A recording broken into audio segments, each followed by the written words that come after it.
Selamat pagi saudara-saudariku yang terkasih dalam Yesus Kristus. Kita berjumpa lagi dalam renungan harian Jalan Hidup Katolik. Hari Sabtu, tanggal 26 Maret 2022 pada pekan ketiga Prapaskah. Selamat mengikuti. Yesus mengajar dengan metode perumpamaan adalah cara yang jitu dan cerdas.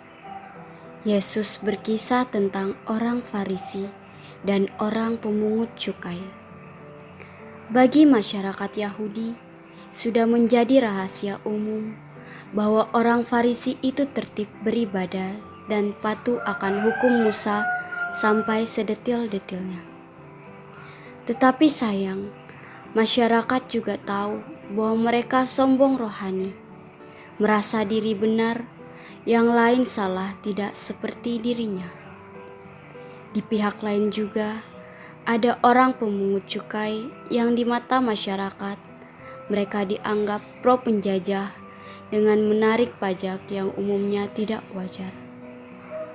Bagi orang Yahudi, berpihak pada penguasa Romawi penjajah itu dosa. Apalagi menjadi penarik pajak yang sering gila-gilaan yang hanya menguntungkan musuh. Mereka dicap kaum pendosa dan kafir yang perlu dijauhi. Tetapi justru mereka ini menyadari dosa-dosanya sampai tak berani berdiri dekat mezbah dan tak berani menengadahkan wajahnya ke atas tempat tahta Allah, tetapi tertunduk dan berdoa, "Kasihanilah kami orang berdosa." Tentu saja orang Farisi itu menghadap Tuhan dengan tangan penuh persembahan. Di telapak tangan kiri telah ia letakkan semua puasanya, persepuluhan dan kepatuhan akan hukum Taurat.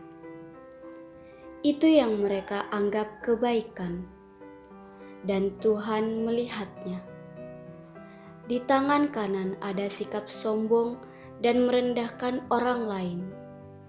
Ia anggap kebaikan jauh lebih banyak daripada kejelekan yang ia lakukan. Ia sendiri yang menimbang dan kejelekannya ia anggap telah dibayar oleh kebaikannya sendiri. Orang sombong rohani atas perbuatan baik merasa tidak perlu rahmat kerahiman dan pengampunan dari Tuhan. Baginya, perbuatan baiknya menutupi atau menghapus kesalahan-kesalahannya. Bagaimana diri kita sendiri kalau kita rajin memeriksa batin kita?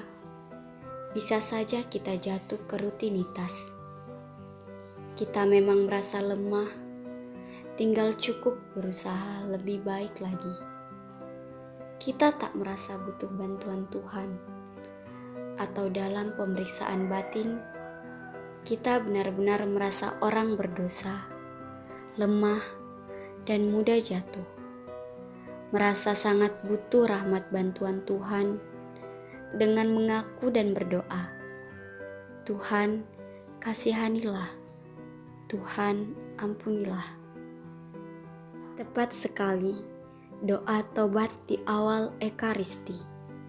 Saya mengaku kepada Allah yang Maha Kuasa dan kepada saudara sekalian bahwa saya telah berdosa dengan pikiran dan perkataan, dengan perbuatan dan kelalaian.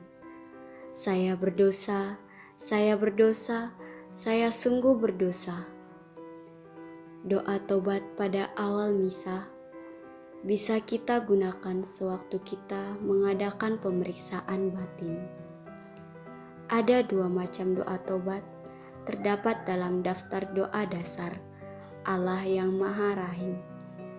Puji syukur nomor 25 dan 26. Dengan berdoa tobat, berarti kita sangat menghargai korban Kristus di salib dan merasakan butuhnya hati kita diarahkan kembali ke jalan yang ditunjukkan Yesus.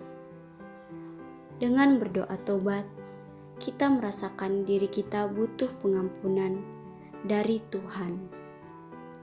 Kasihanilah kami, orang berdosa, seperti kata pemungut cukai.